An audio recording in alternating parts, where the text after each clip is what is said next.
bacon and cheese and steaks. And eventually I got to the point, I'm not going to tell the whole story, but I got to the point I'm where going I to was ask like, you the whole okay, story, so you might as well just... okay, we'll tell the whole story. We'll tell the story later. But I got to the point where I was pretty sure that this was something I at least wanted to try. And I wasn't like calling myself vegan, but I went to a braai, and I'd made some homemade seitan. I went and I wasn't calling myself vegan or anything. I was just telling my friends that, I'm trying to give this plant-based thing a go and just see what the different options are out there. And one at a time, each one asked me, so who's the girl that you're trying to impress with this diet? And it was all about the fact that all they know in South Africa is that there's lots of very attractive looking vegans. And so they assumed that I was becoming vegan so that I could sort of take advantage of this market. Wasn't the case at all, but yeah, it's very interesting, the misconception that people have about vegans being unhealthy, and I think often the media portrays vegans as being very pasty, skinny, they're not very healthy people. And I'm actually quite a bit smaller than I used to be. And there was some comments in the past about, you can't be vegan, you're too big to be vegan. People assume that vegans are always skinny. But that definitely wasn't the case for me when I first went vegan. And I got a little bit skinnier a couple of years ago when I was doing a lot more exercise. But now I'm kind of sort of in the middle there. Okay, so why did you become a vegan? What was the prompt? Okay, so here's the long story. Luckily, you said we have an hour, so maybe we have as much time as you want. Nobody here is in a rush. So, I grew up like most people in South Africa. I was an animal lover. I enjoyed sport. I enjoyed being healthy. I enjoyed food. I enjoyed braais. I enjoyed all of this stuff. And I never really gave much thought to the food system or what we ate. And I ate the normal stuff that people ate. I ate Wheat Bix for breakfast, toasted cheese salamis for lunch, burgers for dinner. And, when I think about the specific catalysts, there are a few things, but in general, when I think about my story, my whole life has been leading up to this in terms of some of the things that have happened wouldn't have happened if I wasn't an animal lover. When did I become an animal lover? When I was quite young. Or when did I want to be healthy and fit? That was something that sort of happened over my whole life.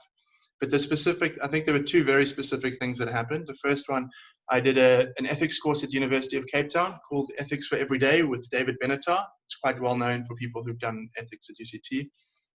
And one of the modules they spoke about, one of the topics they spoke about in one of the modules was the ethics of food. And we went into quite a bit of detail about factory farming and the treatment of animals on farms. And me and two of my best friends walked out of one of the lectures where they had shown some of the graphic animal footage, and we said, oh, we probably shouldn't eat meat anymore, right? And in the time that it took us to get from the lecture theatre to the first place we could buy food, we had basically forgotten about that.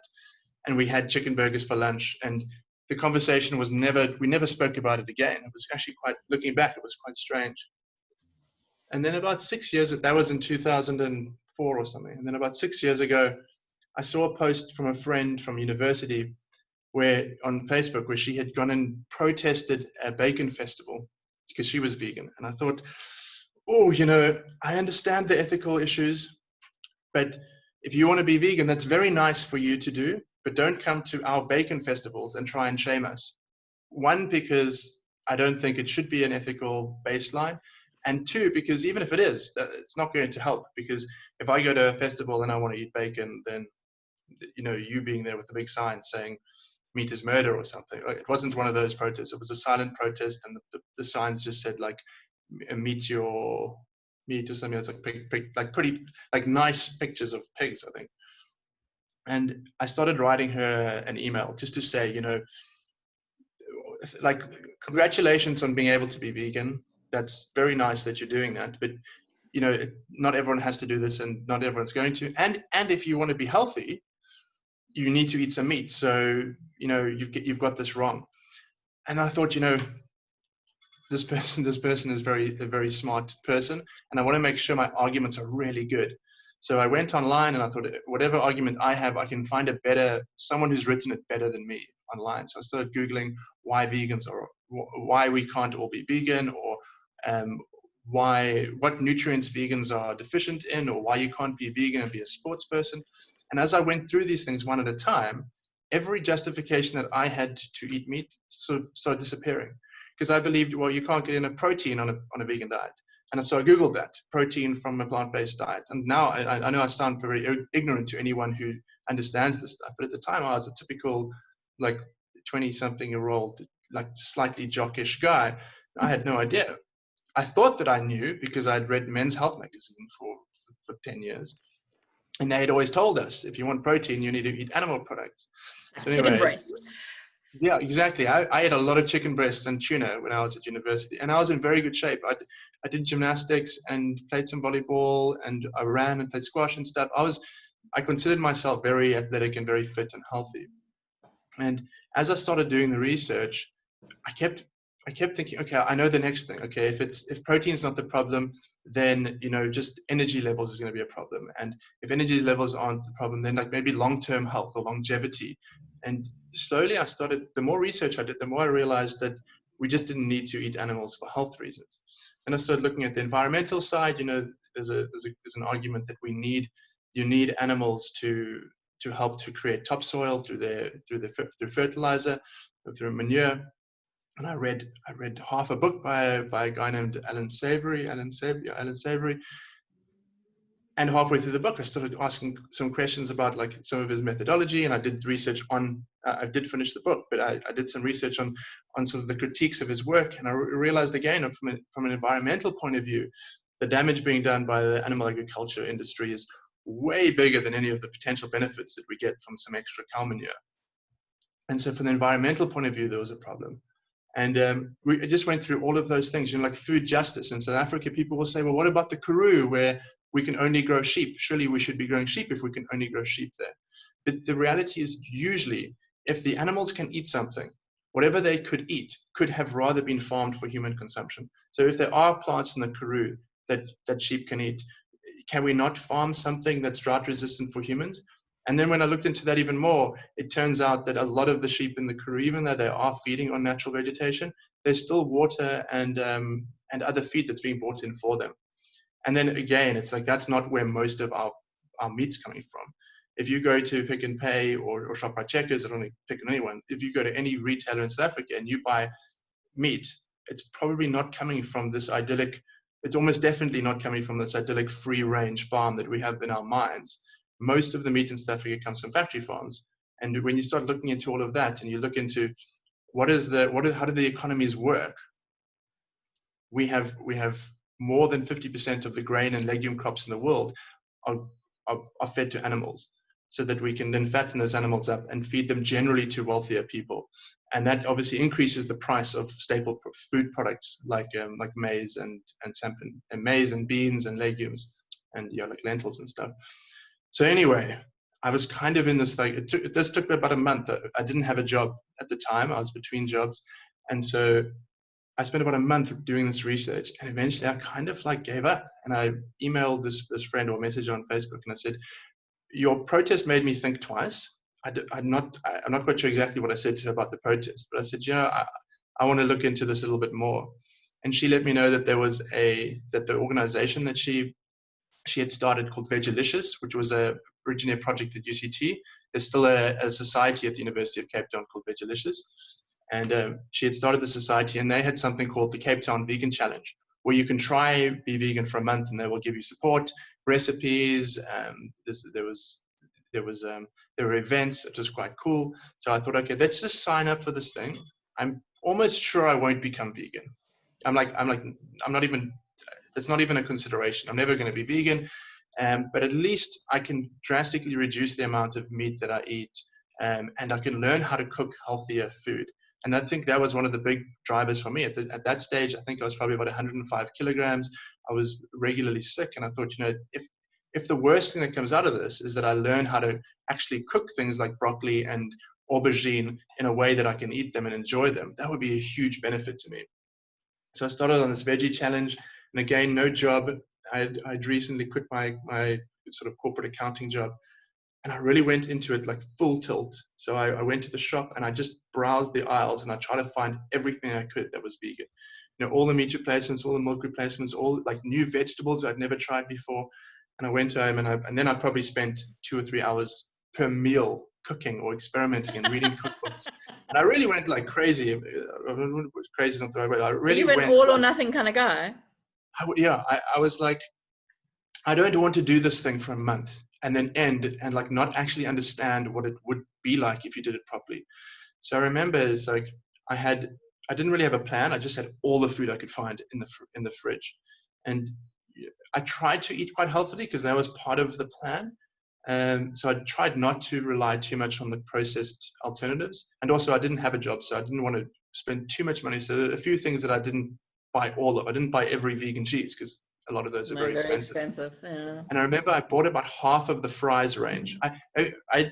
It's a funny story because I thought, fries in the green boxes, the meat alternatives, I'd never seen this stuff before. And after I went vegan, I actually found out that I had seen it. Some of my vegetarian friends that I grew up with had got me to try it, and I hadn't liked it. And, it was probably about, and I tried some of the fries products, and, I was like, this is fine. If I have to eat this instead sometimes, it won't be too bad. But after the first 4 or 5 days, I was still thinking, I'm at some stage, I'm really going to start missing meat or cheese or eggs or something. And I mean, on the Sunday before, I had bacon and egg for breakfast. We'd had a braai at my house for lunch. So it was like, I got my full fix of meat before. And I mean, I was growing up, I was that guy who at a all-you-can-eat breakfast buffet would only eat bacon and pork sausages. I'd like, why would anyone want anything else? Or when we go to KFC, I remember clearly going to KFC with my friends once when we were in Neisner, and we had a couple of drinks. This was a long time ago, and my friends ordered, and one of them ordered a wrap or something. And then when they finished ordering, I said to the lady, cancel their orders. I'm going to pay for everything. Just give me a bucket of chicken, 20-piece bucket of chicken for the 3 of us.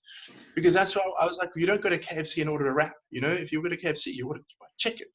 So to me, this was a very big adjustment.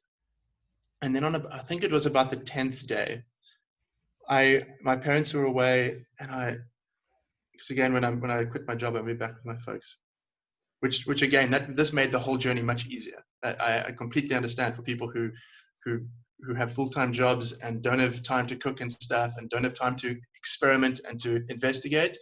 This isn't as easy as it was for me, but that's why we've got, and maybe we'll talk later about some of the other assets that ProVeg has to help with these things. But I remember my parents were away, and I was getting ready to have dinner, and I was going to watch a movie or something, and I started making these veggie burgers, and I sat down and I bit into the veggie burger, and I went, oh damn, I'm like kind of on autopilot, and I've been in a bit of a hurry, and I've accidentally cooked chicken burgers because I'm busy eating a chicken burger. And so my parents have often have frozen chicken burgers in the freezer, and I was like, I wouldn't make a mistake like that, And I was sitting there. It was one of those like moments where you're like, oh, can I really not be? Is my subconscious so strong that like it made me eat a chicken? Maybe I made a chicken burger without even realizing it because of how much I wanted the chicken burger. So I went and looked at the freezer, and I was like, no, the burger I'm cooking is a fries chicken style burger. It's a vegetarian burger. And a little part of my brain thought, I wonder if my dad is like switched out a real chicken burger. I go back and I deconstruct the burger, and I look at this thing, and I break the patty open. I look at it. I'm like, this really is chicken. I can't tell the difference even after like deconstructing it. So I went back to the box, and I opened the box and took one of the sealed packets, opened the packet, and broke the burger in half. I was like, yes, this is the vegetarian chicken burger, but it tasted exactly like chicken. And like sat there for a while, and I messaged Muriel, who was the friend who had inspired this like investigation, and I said, is the fries chicken style burger a new thing? Have you tried it? It's absolutely incredible. She's like, yeah, it's been around for a while. Like, and I was so like passionate about this. Why has no one told me about this? I tried a few of their other products, and I tried some of the other brands of meat replacements out there, and most of them are edible, but they're not they don't taste exactly the same as the real thing. But these chicken burgers, and then I found out the chicken nuggets as well, and the schnitzel, and some of these other products taste so similar that you can't tell the difference. And I became very excited about getting that message out. Still, I wasn't I wasn't necessarily excited about the vegan message or the plant-based message. I was excited about this message that there are these burgers out there and nuggets that are so good that I can't tell the difference. Someone who considers himself like a big meat lover, I can't tell the difference. I'm happy to eat these things. And I got really excited about that. And the next time I spoke to Muriel, I said, we need to, I want to be part of this movement just to tell people about these products. And, obviously there's a huge amount of other education around that. I'd spent a month trying to disprove veganism. So I had a lot of information, and that was kind of the beginning. And as I started having conversations with people around this, I understood completely. If I say to people, meat is murder, you shouldn't eat meat, people are going to react very negatively to me. That I knew, and I never went into that sort of like type of advocacy. But when I went to a braai, now instead of taking my homemade seitan, I would take fries, burgers, and nuggets and let everyone taste them.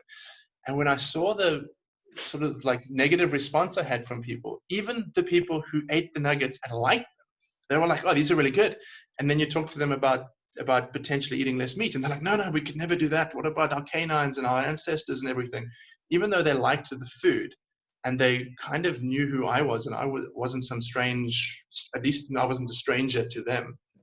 And when I saw how scared people were of change, I realized why I had never noticed the chicken burgers before, and why when people had like spoken to me about this, I just dismissed this.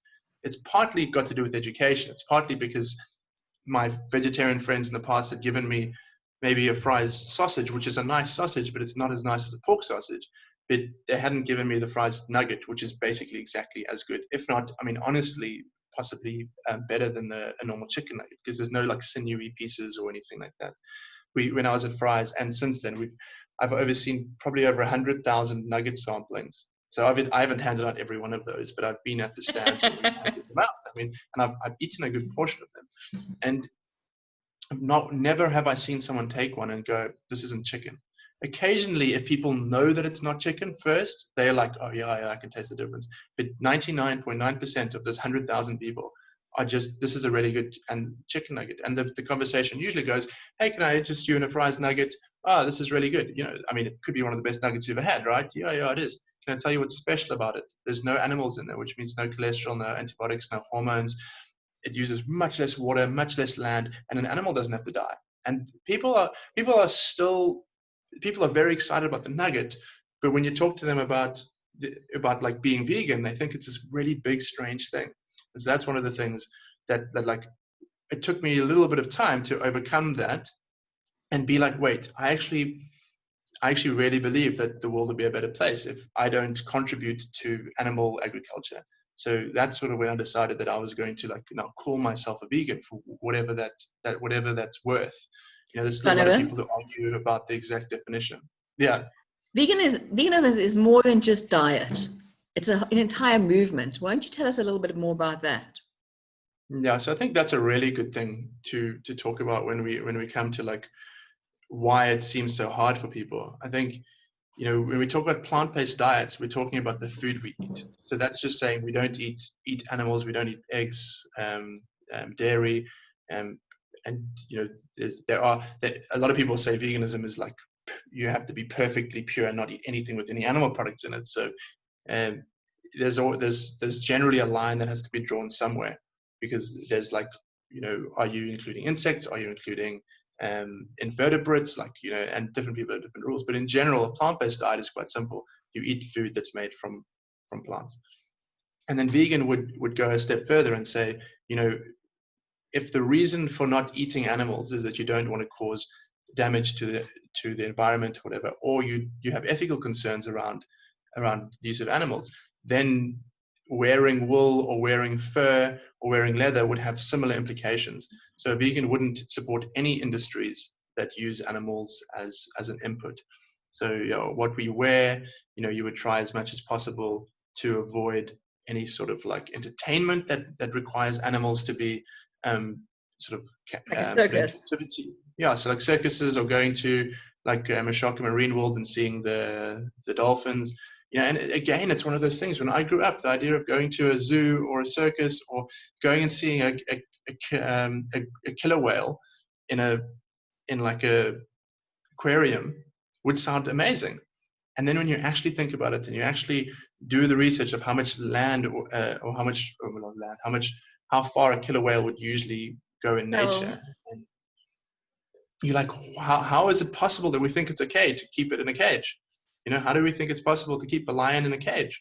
And you start disassociating, like a zoo used to be something that was fun.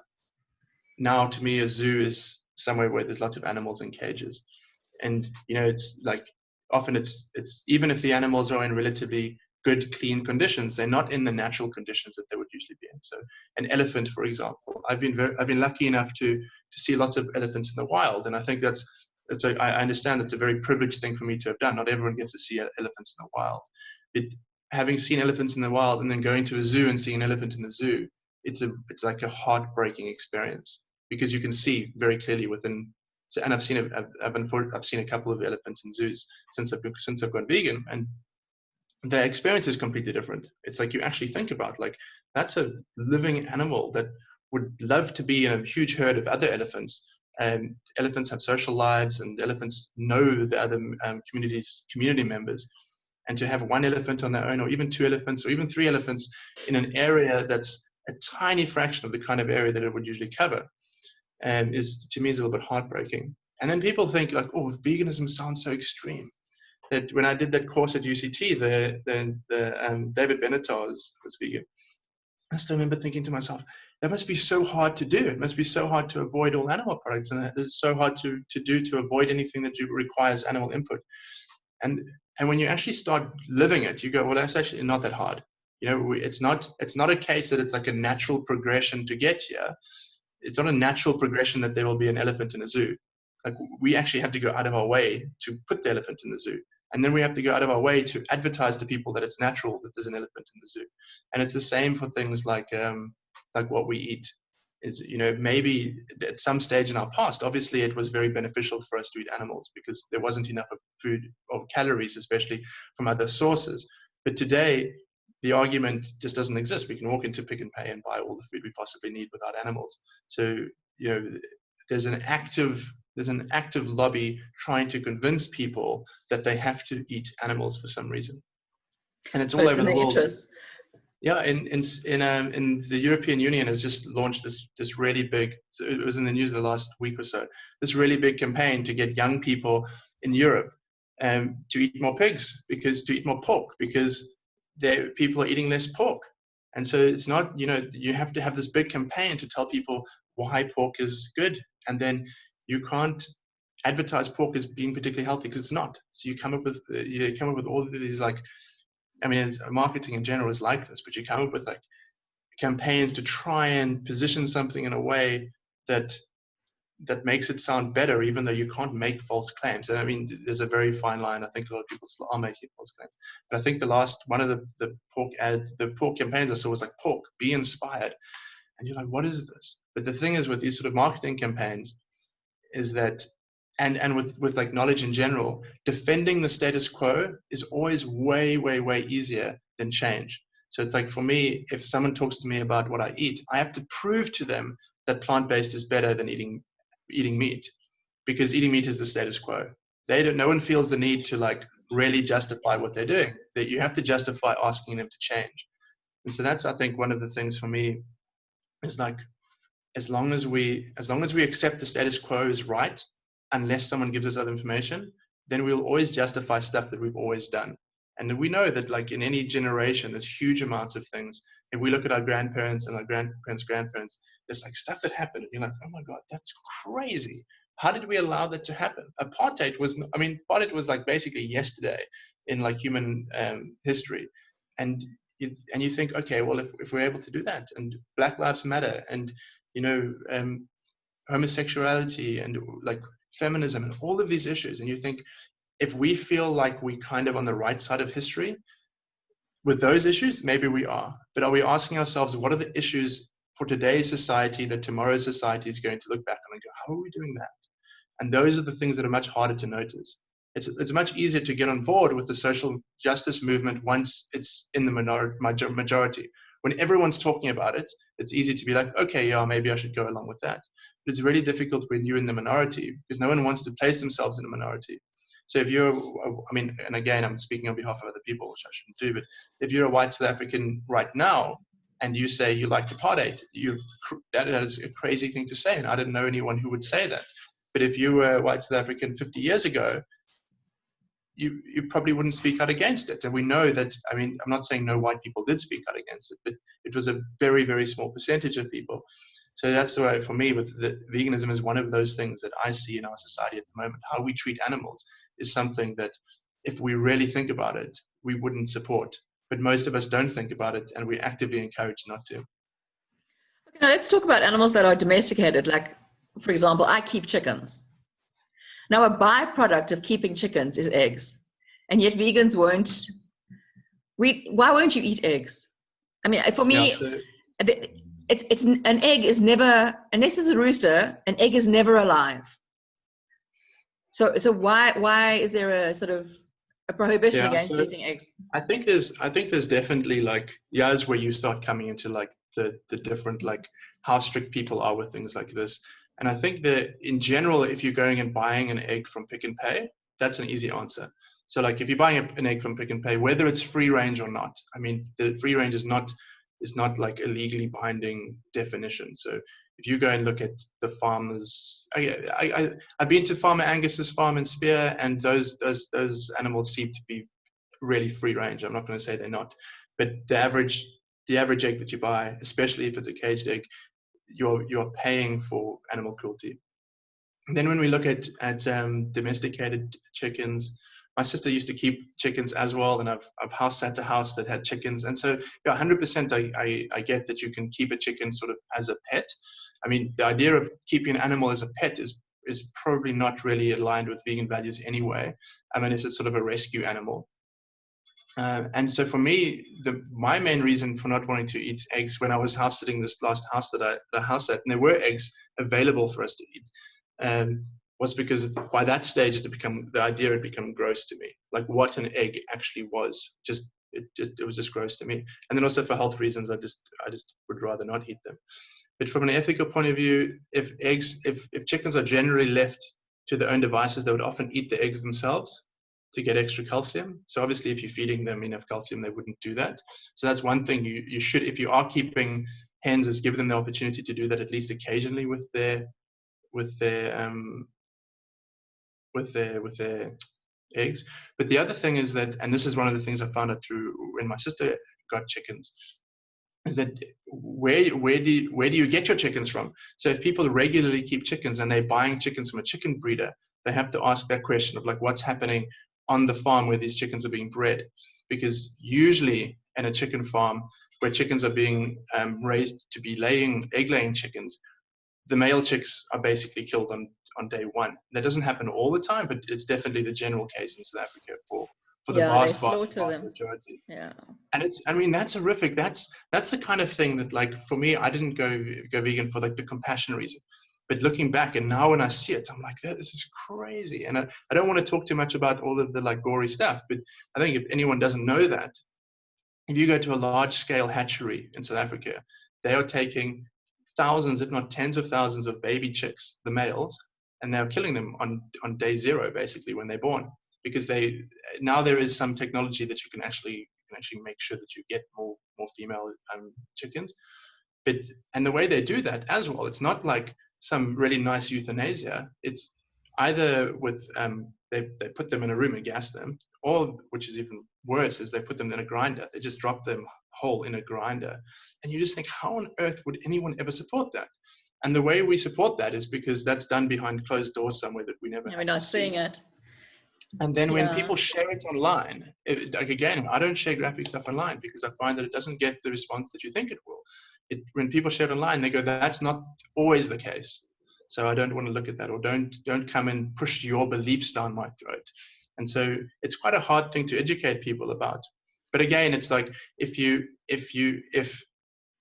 I don't see, and I'm going to be in lots of trouble with the vegan community here, but if you were to rescue a chicken and that chicken was to have lay eggs, and the chicken wasn't malnourished and didn't have to eat those eggs, and you wanted to eat them, that would be I don't see the ethical problem with that. Funny enough, my chickens are rescue chickens. Yeah. There was a guy But selling yeah. outside Darrenwood Village the one day. This, these buckies with the chickens on them. They park on the side of the road, and people come and buy their food for the pot. They're obviously ex-battery chickens, and selling them. And I said, "Well, how much are they?" And he said, "They're 70 rand each." I said, "Fine, I'll take 5." And so, yes, my chickens are rescue chicken, and for the 5 chickens, I'm down to 3 because my dog ate one. Yes, I know. And then one just vanished into thin air. I mean, I don't know where it went. So I'm assuming that somebody got onto the property and stole a chicken, because there were no feathers. I didn't have a chicken carcass in my bed, so it wasn't one of the dogs. So I have no idea where this chicken went, but it just evaporated. So now we've like upped security on the chicken coop. But yes, my chickens are rescue chickens, so I'm quite chuffed about that. And my dogs are rescue dogs.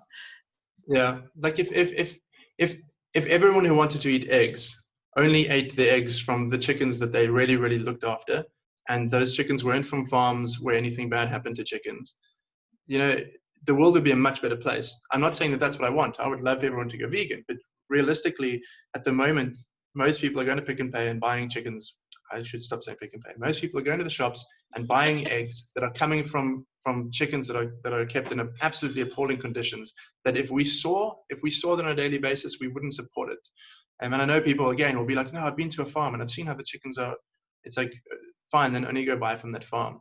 But if you're buying from major retailers, you don't know what's happening if you think it's okay. And again, some people don't care about what's happening to farmed animals. So that's another reason I don't necessarily always use that as like the biggest reason that people shouldn't eat chickens. I mean, shouldn't eat eggs, because some people don't actually care. I think the thing that I find most appalling, and I only found out about it a couple of years ago, is down duvets and down jackets. Those puffer jackets that everybody's so proud of because they keep you warm and down. And I think for me this is even worse than chickens, quite frankly, because those poor geese and ducks are going to go through this thing repeatedly. Okay, so your feathers are on your chest, somebody comes, they tie you down, they rip all the feathers out, put you back in the enclosure, and you know that as soon as your feathers have regrown, they're going to come and take you again and pull those feathers out again, and then you're going to walk around with this raw chest, and we're going to start this whole process again. So for me, that's even more appalling than anything that people do to breed chickens. I mean, look, the chickens that we eat are 32 days old, and I think they've actually managed to reduce that now to about 28 days with the hormones and stuff like that. And I found for myself that I went vegetarian for my health. I didn't go, but I found that after I became vegetarian, I became more animal conscious. And I think the two things go together, because you have to become more aware when you stop eating something. You become more aware of the life that it took to create it for you. And so for years, I've hated for the aquariums. I won't go to an aquarium. I won't go to the zoo anymore. It's just like those things, because they're captive animals. But I think things like dogs. I mean, dogs. Look, I wouldn't buy a dog from a breeder, and all my dogs are actually rescues. Just so happens. But I don't know. Like domestic animals for me are different. But I mean, friends of mine is a chef, and he was talking the other day about zebra. There was zebra on the plate. I was absolutely appalled. And he said, "Well, wait till we go back to Belgium and we have real horse." And I actually wanted to vomit. I was like, "No, you can't." So I think that. I mean, you've touched on something really important there, of like speciesism, where it's like, I mean, people often laugh at me when I say speciesism, but it's a thing. It's like, we see cows as a completely different thing. We could see cows as commodities, and we see horses as animals, or dogs as animals. And if someone said to you, "Hey, like we're having golden retriever for dinner tonight," most Western people would be completely appalled. But if you've spent time with a cow that wasn't brought up on a necessarily, if you've spent time with a cow that's been sort of raised the same way that a dog's been raised, you will see that a cow, and the same for a pig. Pigs are smarter than dogs. Pigs have way more personality. Well, I mean, obviously some dogs do, but pigs are really smart animals. And when you spend some time with them, you realize that like there's not that much difference cognitively between a pig and a dog. And it's just, we've decided that dogs are man's best friend, and we've decided that we want them around, and we've bred them for the purposes that we want them. So we've made them, they're smaller and they're easier to manage. And for pigs, we've bred them for what we want them for. So we've bred the pigs to be bigger and have more like juicy meat on them for us to eat. And so when we look at these animals now, we see those differences magnified because of what we've done. And from an ethical point of view, there should be no difference between eating a pig or a dog. And it's like, for most people, we'll be like, no, of course there's a difference. Dogs are there for us to like have in our house and stuff. But we've decided that there's no natural reason for that, and there's no natural reason that pigs should be food and dogs should be sacrosanct. Yeah. Melanie Joy, one of the founders, of course. One of the founders of ProVeg, Dr. Melanie Joy, she's a Harvard-educated psychologist and a sort of one of the world's leading experts on veganism. She wrote a book called Why We Love Dogs, Wear Cows, and Eat Pigs. And it's all about this. It's all about this idea of speciesism and this, what she coined the term carnism, which is like this invisible belief system that it's okay for us to eat animals. And that system is held up by all like elements of society. It's like you go to school and there will be something, you'll go to health class at school and you'll be taught that eating animals is not just normal, but that it's necessary for health reasons. And if you look at the government will be subsidizing animal farming often more than plant-based farming, and your parents will tell you that eating animals is normal and nice. And if you go to church, no one at the church is going to tell you, oh, you shouldn't be eating animals. In the Bible it says that like humans have dominion over all creatures or whatever. And so the whole of society keeps telling us that this stuff is okay, and we never really think about it for ourselves. And it doesn't. It seems life is easier if you don't think about it for yourself. But then the problem is that we land up with these problems like pollution and chronic disease burden. South Africa is like, the numbers are a little bit like they're not very, very exact, but we more or less have just become or are about to become the first African country where lifestyle diseases kill more people than infectious diseases. In the past, it's always been infectious diseases that are killing South Africans and Africans in general. Malaria, TB, AIDS, and like diseases that are sort of seen as third world diseases. And now it's things like heart disease, cancer, type 2 diabetes. Yeah, and these are I mean, some people would call them Western diseases because they just weren't prevalent in Africa at all before. There are studies from a while ago in African countries where they go through autopsies, and like the prevalence of heart disease there's just almost no heart disease. But then we look in the West, and now we look in South Africa now, and any countries where people are following sort of a Western diet, heart disease is often the number one killer, especially of men over the age of 50. And it's completely avoidable. No one's ever had a heart attack if the cholesterol is under 3.8. But we still consider a cholesterol reading of 5 to be normal. And so when my dad goes to the doctor and the doctor says to him, "You're fine, you can continue doing what you're doing because your cholesterol is normal," what he's really saying to what the doctor's really saying is, "You're fine, you're normal. You have a 50% chance of dying of a heart attack."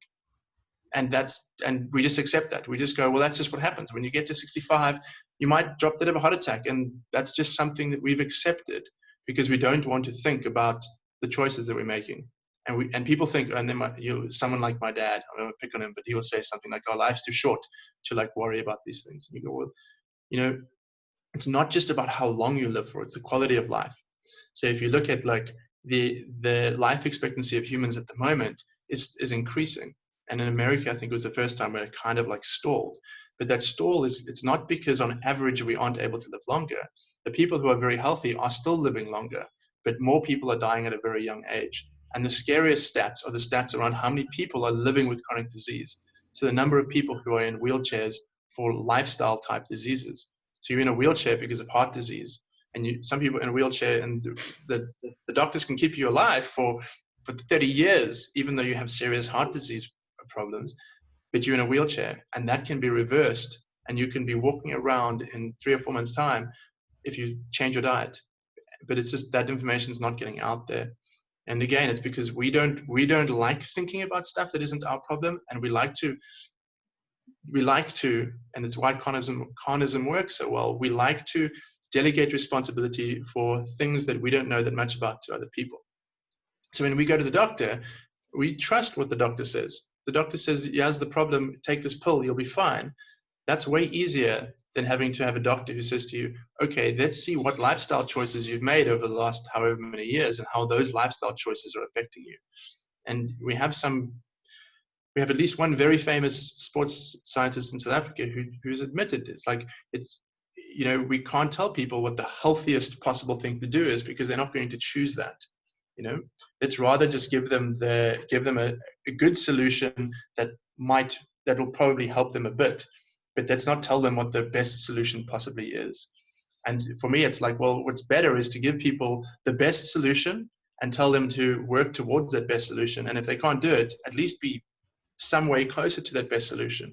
Because if you had asked me 10 years ago, if you had told me 10 years ago that it would be better for me to be vegan, I would have told you were crazy and I wouldn't have done anything about it. But if you had told me 10 years ago, these are the advantages of eating more plant-based and give it a try and see how it goes, and I was convinced to just see how it goes, eventually I think I would be vegan anyway.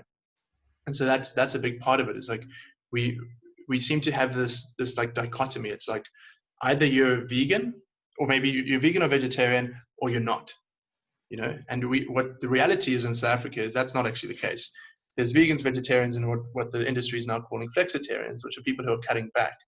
Often the people who are cutting back don't even realize that they're cutting back. They like some products that they've tried, like maybe they have a falafel once a week, or sometimes it's even for economic reasons. You're like, I'm not going to eat as much meat. Instead of having a 500-gram steak when you have steak and chips, now you have a 250-gram steak, and you just load on some more chips because it's cheaper. And so one of the messages that I want to get out there is that you don't have to choose to be vegan, vegetarian, or an omnivore, or whatever we want to call it. You can be someone who's moving towards a diet that's more sustainable and healthy, and even taking some steps is better than doing nothing. And the other thing is that often we have no idea how capable we are of making positive change. So again, it's like I like to use the analogy of doing Ironman. I grew up watching my dad run comrades and thinking this is the most crazy thing and it's amazing. And then I would go for a 5K run and I'd be tired. I'd be like, how can anyone ever run comrades? And then I heard about Ironman, which is it's 3.8 kilometers swim, 180 kilometers cycle, and a marathon afterwards, all in one go. And I remember thinking to myself, that's crazy. And then a friend invited me to do a triathlon, a short triathlon, 600 meter swim, 20K cycle, 10K run, or something like that in Clanwilliam. And I started training for it. And I thought, I can't even swim 10 lengths of a swimming pool. I can't even swim 250 meters. How am I going to swim 600? And somehow, in between then and now, I managed to do an Ironman. And it wasn't because I'd set a goal to do Ironman. I'd never set the goal to do Ironman. Basically, what happened is I'd started doing these short little triathlons with my friends. I started running a little bit more. And then a friend of mine lost a bet. And I had said I would do half Ironman if he does half Ironman. And so I ended up having to do half Ironman. And I thought it was hard. And I like to do things all out. So I signed up for a triathlon club, and I thought half Ironman, which is basically exactly half the distance of a full Ironman, this is crazy. And this is going to be like one of the biggest challenges of my life. I did it. I think that the plant-based diet helped with my recovery times and stuff. And I think I did better than I would have done otherwise.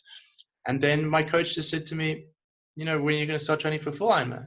I said, I have no intention of doing full Ironman. This was like already way beyond what I should have been doing. Two years before, I was 105 kilograms, like spending way more time on the couch watching TV than doing any exercise. And what had happened was that I'd given the little bit a try. I'd given small triathlons a try. And then I'd given slightly longer triathlons a try. And I'd given longer running a try. And I'd spent a bit more time swimming in the pool. And I'd got to the point where I could swim for an hour in a pool and then be covering 2 miles or whatever. And then you look back and you go, well, that all makes sense now. And it's the same with my vegan journey. It's like being as comfortable as I am now, being 100% vegan and like not really feeling any, like, it's like people ask me, what does it feel like to be vegan? It's like, it doesn't feel any different to normal. Sometimes it sucks if I go to a restaurant and there's like 100 options and only 2 of them are vegan. often that doesn't suck because it means I don't have to sit and try and choose between 100 options, because that used to be a big problem for me. Nowadays, with 100% vegan restaurants and with even places like, Spur and Steers, you would never think that when you go to Steers, a vegan would have to choose, or if you go to Spur, you'd have to choose which vegan option to order. And it's last time I was at Spur, this was before lockdown, and again, it's like, you can see vegan diets aren't necessarily pretentious. We're talking about Spur. And they had the Beyond Meat burger. They had, I think, 2 or 3 burgers from Fry's. They had a falafel burger. They had quesadillas. They had, I don't know, there was like a whole page of vegan options. And so I don't feel like it's difficult at all. Yeah, it's and more mainstream now. Yeah, and if you ask me questions about this, and like if we talk about my actual full-time job, I'm like an expert on veganism. But if you had told me 7 years ago, when I was resigning from my accounting job, you're going to become an expert on vegan advocacy, and you're going to be talking to brands about World Plant Milk Day and launching these campaigns and stuff, I'd have said, you're crazy. And there's a very good chance I would have like fought against that and be like, no, I don't want to do that. But when you're just open, you're open to the ideas and say, well, okay, if someone presents me with some new idea, I'm willing to actually go look into it and say, okay, is there something here? And that's not to say that you always find something. There's a lot of things that I've looked into and I've gone, no, there's nothing there for me. Like I'm not really interested in that. So it's not a case of like, you have to be this naive person who like believes everything you see, but it's just go and explore stuff. I mean, my guitar is a perfect example. I grew up thinking, when you're at school, the teachers always tell you, don't worry if you suck at stuff. Like everyone's good at something, and what I was good at was maths and science. So I was a maths and science guy, and I was a relatively fast runner. That's it. I couldn't, long distance runner. I couldn't sprint. I couldn't swim. I couldn't play any musical instruments. I couldn't sing in the choir. I was the maths guy, and I was a long distance runner. And for the whole of primary school, that's what I was. And for most of high school, I was as well. And then you find out one day, I actually just picked up a guitar, and there was a guitar book next to it. And I started just teaching myself the chords, and you go, wait, how hard can this be? If I put my fingers here and I strum, it makes the right sound. And if I then move my fingers to another position and I strum, it makes the right sound. It sounds terrible now because I can't do it in good timing, but I can't do it in good timing because my fingers don't know how to do that. But I can hear that it kind of sounds like the right starting note of a song. What song is that? I don't know. And then you just mess around for a while, and then you get confident enough to like hire a teacher, which I did. Thank you, Jason Yanks. And then again, I'm not that good at it, but I can play well enough that my housemate and me can sing along and have fun. And you've got this thing where you look at someone playing the guitar and you go, oh, I could never do that. And you never try. You never take the first step. And it's been, I don't know, 6 or 7 years, and I'm still not that great, but I enjoy it. And because I just enjoy it a little bit every now and again, most days now, then at some point you look back and you go, hey, this is actually really doable. And I think there's a thing with humans, is that we don't like change. So we don't like these small iterative things. We want to like be 100% sure we want to do something, or we don't bother doing it. And that robs us of that opportunity of finding things that we're passionate about. There's this big movement at the moment of like follow your heart and follow your passion and whatever. If I had tried to do that when I quit my corporate job that I didn't enjoy because it wasn't a good fit for me, I would have been completely lost, because I had no idea that definitely wasn't passionate about veganism at all. I wasn't passionate about environmentalism. I wasn't passionate about like talking to people about how to improve their lives or their environment. I can tell you that much. And it's just being able to like follow that, or being open to, my philosophy was sort of, if I can find something valuable to give to the world and I enjoy it, then I'll be happy. And so it was literally just looking for opportunities where I could add value and be happy, and ask the question. If I saw something that made me feel, oh, that doesn't make sense, ask the question, like, what's really happening there? How do I really understand that? If a friend of mine is protesting against bacon, don't just be like, oh, well, she's a vegan, I don't really care about that. You go, why would you spend your Saturday afternoon with a poster about bacon? I'm friends with you. Let's try and understand that. that everyone has something to teach you. And if you can like learn that little lesson from each person, that's going to make you a lot more able to like find your position in the world. And it's the people that I know one or two people who kind of had it figured out when they were young. But most of the people I know who are currently doing something that they're really passionate about discovered that way after school, and usually way after university. And I think that's part of the scary thing, is that you go to university. I was, again, very privileged. My parents paid for my studies. And so I had the sense that like, I'm an accountant. That's all I'm qualified to do. And I have a huge debt to my family to repay. And I have no other skills. Like, how do you have the confidence to like say, okay, let's try something new? And for me, my personal story was just, I was just very lucky, but my boss kind of gave me the freedom. He said, hey, Don, you're a smart guy. Go do something else. If you want your job back, we can chat about it. And I don't even know if that like was if that was really an offer, but it gave me the freedom to do that. But looking back now, I realize that like, you don't need someone else to give you that freedom. That freedom comes from every sort of everyday little things, when you can make a choice between being open to new ideas or being closed off and doing the things the same way you always have. And if you're amazingly happy with your life and everything's great, then by all means, you should probably just keep doing exactly what you've been doing. Like why wouldn't you? But if you're looking around and you think, okay, either the things in my life that I'd want to change, there's things in my family I'd want to change, there's things in my community that I want to change, there's things in this whole world that I'd want to change. If that's the case, you don't change them by doing things the same way. You change them by like finding out what the little things are. And there's a really cool thing by Robin Sharma, the guy who wrote Monk Who Sold His Ferrari, where he said, this is going to be terrible paraphrasing, but he says something along the lines of like, it's the things that make you feel most uncomfortable, which are the opportunities you should be going towards. So if you're at a wedding and someone wants you to come and dance with them, and that makes you really feel uncomfortable, you probably should really go and dance. Because if you didn't want to dance, if you were like, I really don't want to dance, and there was no part of you that wants to dance, why would it make you feel uncomfortable? If you really don't want to do something and someone wants you to do it, you just don't do it. But if there's a little part of you that thinks, oh, maybe I should, and then someone asks you, that makes you feel uncomfortable. If I watch someone playing the guitar and it makes me go, oh, that discomfort is me going, oh, I'd like to be able to do that, but I don't think I can. So now I feel a little bit like less happy about this. If someone says to you, hey, would you like to try a vegan nugget? And you're like, oh my God, I can't eat that. Even though it's deep fried and everything deep fried tastes nice, you have to ask yourself, like, what is it? What is that like uncomfortable feeling inside you? And usually that uncomfortable feeling inside you is like, there's something happening here that I would be better off if I changed it. Donovan, 2 questions and then I'll let you go. What do you eat in your average day? So I'm not very disciplined and I don't have a lot of routine. So it's like, it changes a lot, but on average over a long period of time, breakfast would either be oats or a smoothie or fruit salad. Those would generally be the thing. And then lunch, often just leftovers, but I eat a lot of whole foods plus meat replacements. So I do try to get, there's a really cool app called Dr. Greger's Daily Dozen, which goes through all the different food groups you should be eating. So I try and get nuts and seeds in every day. I try and get whole grains in every day. Obviously fruit and vegetables, leafy green vegetables specifically. And then I am a big sucker for meat replacements and products like that. So not every day, but like I'm a big fan of the Beyond Meat burger, fries. I would probably have fries once a week.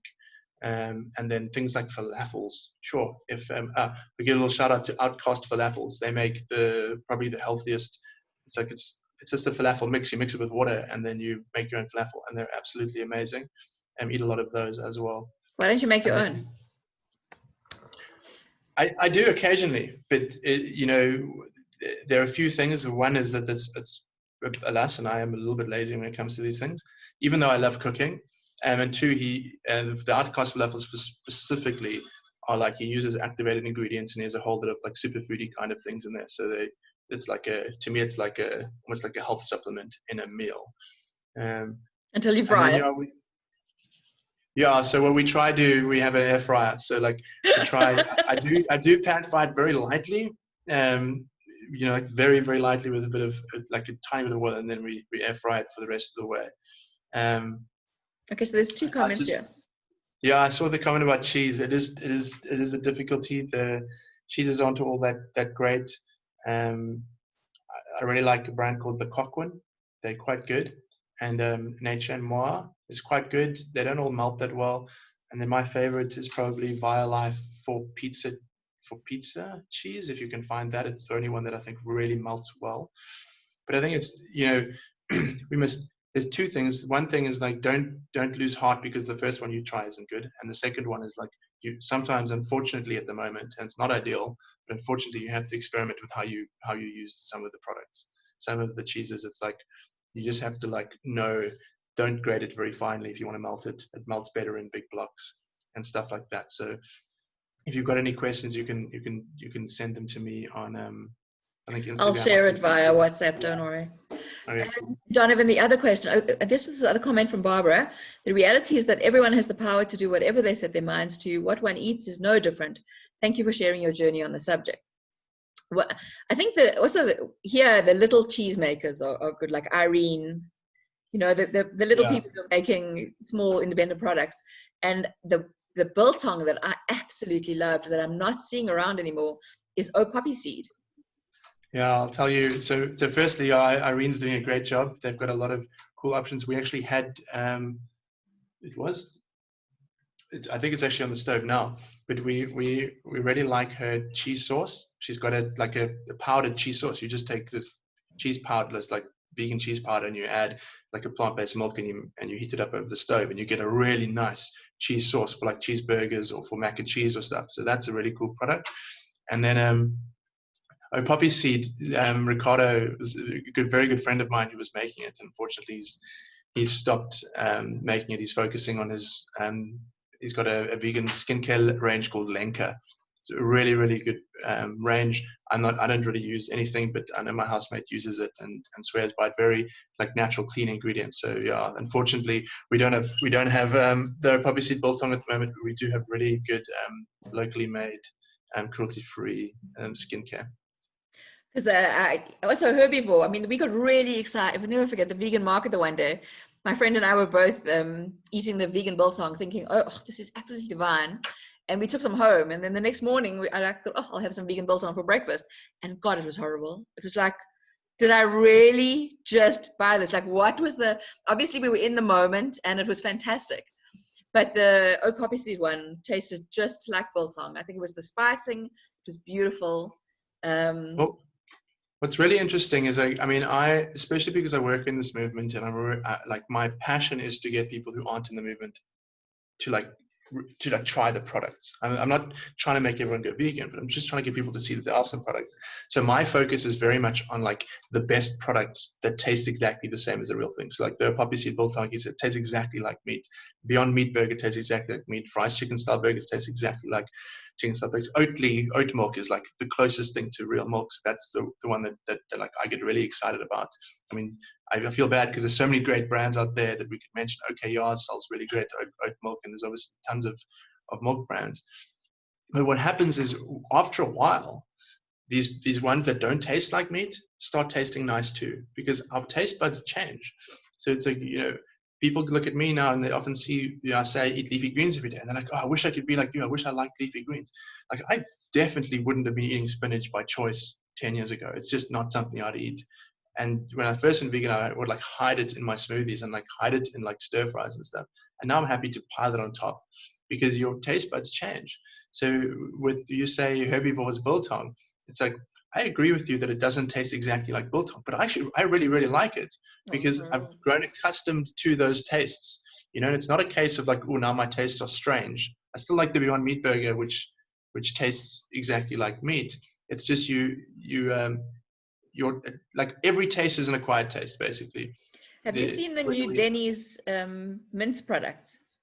I haven't tried them yet. That mince meat is delicious.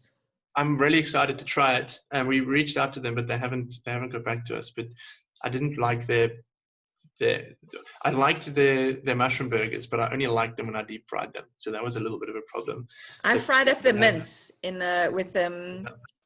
with some tomato sauce and some onions and some celery and stuff, and it tasted just like bolognese. It was absolutely delicious. Where did you get it from? I got it from Food Lovers, The only thing that disturbed me about it was in the meat fridge. So just by accident, I happened to see these 3 vegan products right next to the meat. I was like, hang on a sec, there's something very wrong with this picture. So maybe they need a bit of education around that. But that's a whole new topic, because, you know, there's I actually read a study today on how much more vegetarian and vegan products sell when they're packaged with meat. And so it's like, if you're vegan, it's a problem, because you don't want to open that meat freezer. And it's like, when I used to work at Fry's, it would often be packaged with like fresh fish, you know, like, or frozen fish. But like, you would open that freezer and the box would still smell like fish when you got home. So like, are we trying to encourage retailers to have it in both places? You know, it's, you know, and it's not something that doesn't happen anywhere else. There are other products that are cross merchandised, and so we should be doing it. You know, we want meat eaters to be able to see these products exist. You know, so it's like, you shouldn't have to have it in one and not the other. You can have it in the vegan area and in the meat area, or at least some of the products that taste very similar to that. But yeah, I'm going to try and get hold of those Denny's. Yeah, no, I was very impressed. I didn't try the burger or the sausages, but the mince, it was fabulous. It was like I'm eating mince, so I was very impressed with that. Anyway, Donovan, we have been talking for an hour, and it's been absolutely enlightening and just fantastic to see that you're not one of those vegan haters. You know, like most of us aren't. I think the old school, not the old school, because there's some great old school vegans, but the militant vegans. What I think what's happened often is that a lot of people just don't, like, they're not very like outward about the fact that they're vegan. There's that joke, how do you know if someone's vegan? Oh, don't worry, they'll tell you. That's exactly what I said today on the advert. Yeah, but it's the opposite. It's like, maybe that's true for a very small group of very militant vegans, but for most people, they know that people aren't going to respond well to it, so they just get on with their lives. And so everyone thinks, oh, there's like not that many vegans around, but in South Africa, there's tens of thousands of vegans, and many of them just don't call themselves vegans, or they're almost vegan, or they're like, you know, they're vegan, they eat plant-based 99% of the time, and they just don't give themselves a label. And so, you know, I tell you, I've been up against some militant vegans, and it was not a very pleasant experience, and it really put me off the term vegan for life, to be quite honest. And then you meet other people that are quite amazing, like Stephen blank, friend of mine, and I've gone blank. Servidai, Stephen Servidai. Oh, you know, and he doesn't call himself a vegan, so you know, he's just a magic kind of guy. I think for everyone who's listening, that one of the most important things that we've seen, especially when people do vegan challenges or when they try this journey, one of the number one factors determining whether or not you stick with it is how many positive influences you meet while you're doing it. And so, you know, just a little pun for Pro Veg's Veggie Challenge. We have this Veggie Challenge. It's a 30-day vegan challenge, similar to like Veganuary, except you can sign up for a vegan challenge, vegetarian challenge, or a plant-based challenge. And we find that the people who do best are the people who attend our live events as well. So obviously during lockdown, that's very tough, but we do have a regional group now in Joburg and Durban, and we're based in our main offices in Cape Town. So after lockdown, we are going to be hosting some dinner parties and some film screenings and stuff. And so we really encourage people who are interested in this movement, or just learning more, even if you're not interested in becoming vegan or vegetarian, you just want to find out more, to come to our events and see that like literally 99.9% of the vegans out there are actually just normal people who are living normal lives and who just really want to try and make a positive difference. Thank you, Donovan. If you'll share that information with me, I'll share it with the group. That would be awesome. And maybe a link so that people can actually have a look at what Pro Veg is. Donovan, it's been amazing. Thank you so much. Everybody who's here this evening, thank you so much. Who am I talking tomorrow night? Oh, I'm talking to Somaya Vorstorfer about Middle Eastern type food and colored style food. So that's where we're going tomorrow night. A lot of veganism in there as well, just by the way. Thanks, everybody. Donovan, thank you. Have a great night, everyone. Well, See you tomorrow. much. Bye. Cheers.